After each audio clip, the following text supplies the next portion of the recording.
மூன்றாம் கண் படத்தின் இசை ட்ரெய்லர் வெளியீட்டு விழாவில் பேசிய நடிகர் கலையரசன், சினிமாவில் பத்திரிகையாளர் சந்திப்புகள் மற்றும் ஆடியோ லான்ச் நிகழ்ச்சிகள் மிகவும் போலியான இடங்கள் என்று விமர்சித்துள்ளார்.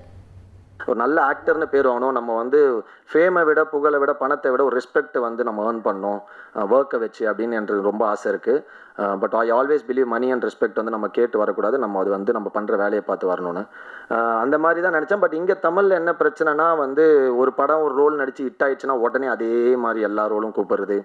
இதனாலே இப்போ அது பண்ணி பண்ணி பண்ணி அதுக்கு ரொம்ப ஹர்ட்டிங்காக ஆகிடுச்சு. ஏன்னா நம்ம கம்ஃபர்ட்டு, சேலரி எல்லாமே சாக்ரிஃபைஸ் பண்ணிட்டு போவோம்.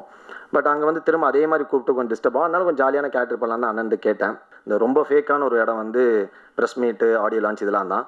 கண்டிப்பாக எல்லா படத்துலையும் அதோட பிரச்சனைகள் இருக்கும். அது ரொம்ப இயல்பாக இருக்கும், எல்லாருக்குமே நடக்கும். அதே மாதிரி எல்லா படத்துலையும் இருந்த மாதிரி எங்களுக்கு இந்த படத்துலையுமே கொஞ்சம் முடிஞ்சிச்சு. சின்ன சின்ன டிலேலாம் இருந்தது, அதெல்லாம் ஓகே. பட் கடைசி வரைக்கும் நம்ம நிறைய படங்கள் நமக்கு பணம் வராமல் போயிருக்கு, எல்லாம் போயிருக்கு. பட் அதை மீறி நான் ரொம்ப முக்கியமாக சினிமா நினைக்கிறது ஃபஸ்ட்டு மக்கள் அந்த படத்தை கொண்டு போய் சேர்த்த உடனே அதை ஹிட்டாக்குது. அதை கொண்டு போகிற பிரசன்ட் மீடியா பீப்புள் நீங்கள்.